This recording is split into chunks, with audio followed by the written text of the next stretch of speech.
Тэгэхээр манайхан Star Wars яаж дэлхийн хамгийн хүчирхэг франчайзуудын нэг болж чадсан бэ? Бид өнөөдөр энэ асуултанд хариулт тавих гэж байна.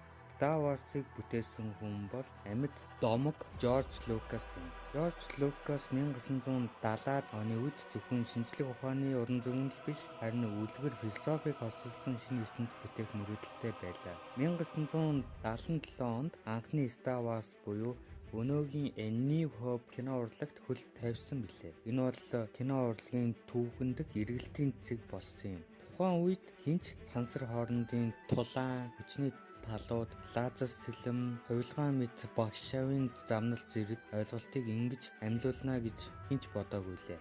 Star Wars-ын амжилтын нууц бол зөвхөн эффект биш юм. Энэ бол түүний ард буй сэтгэл зүйн гүн гүнзгий асуудлууд, үлгэрийн бүтцийн загвараас ихээхэн шалтгаалжээ. Luke Skywalker бол зүгээр л нэг баатар биш, өөрийгөө олохыг эрмэлзэгч хүн бөгөөд Yoda багш, Darth Vader, Obi-Wan Kenobi гээд хамгийн шилдэг кино урлагийн дөрүүд болж чаджээ. George Lucas өөрөө уг түүхийн эхлэл болсон энд Anakin Skywalker хэрхэн Darth Vader болж хувирсан, Sith ба Jedi нарын зөрчил хэрхэн сансарын огторгыг хоёр хуваасныг үзүүлдэг билээ. Технологийн хувьд энэ гурван кино урлагт олон шинжилэл авчирсан ч үзэгчдийн дунд маш их маргааныг дагуулжээ. Харин 2012 онд Lucasfilm-ийг Walt Disney худалдаж авснаар шинэ нэрийн үе эхэлсэн. Гурвалсан кинонд Rey, Kylo Ren зэрэгсэн дөрүүд гарч ирсэн ч олон фэнүүдийн хувьд анхны гүн утга философи зохиолын уялдаа нь хэтэрхий асуудалтай санагцсан. Гэхдээ нэг зүйл нь үнэ. Star Wars бол зүгээр л нэг кино биш. Энэ бол соёл, үнэт зүйлс, үе үеийн хүмүүсийн мөрөөдлийн ертөнц үлээ.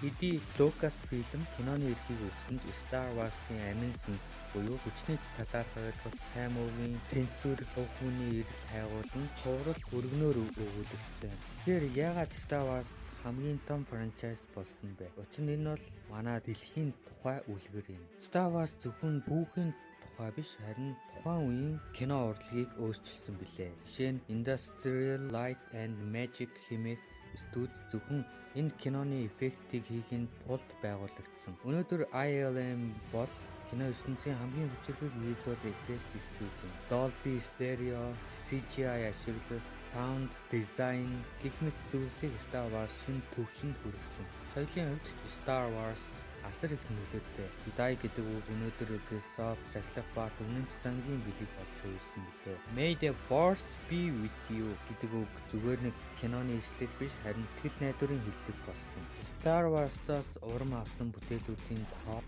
хэдэн зуугаар хэмжигддэг. Matrix, Marvel, Avatar энэ бүгд энэхүү франчайзаас эхэлсэн. Одоо харин Star Wars шинэ ерөн үе рүү орсон тухай хэлцээ. Disney Plus гарч ирснээр Mandalorian, Andor, Ahsoka гэх мэт олон шин зурлууд ар араасаа цуурсан. Эдгээр нь зөвхөн эффект биш, харин эрэлттэй үйл явдал дээр анхаарсан Star Wars-ын ертөнцийн шинэ уур амьсгалыг авчирсан билээ. Mandalorian бол зөвхөн нэг хүний аялал мэт харагдавч түүний ард итгэл хариуцлага нуугдаж байдаг. Andor бол хүүхний хувьсэл айдсаа ялж эрхчлөөний төлөө тэмцэх маш ухаалаг өгүүлбэр юм. Star Wars өнөөдөр зөвхөн кино биш бөгөөд түүх, техник, философи, хөгжим, тоглоом, комик, цуврал, цуглуулга бүхэл бүтэн нэг ерөн үе, нэг соёлын ертөнц болсон билээ. Илүү их бичлэг үзхийг хүсвэл лайк and subscribe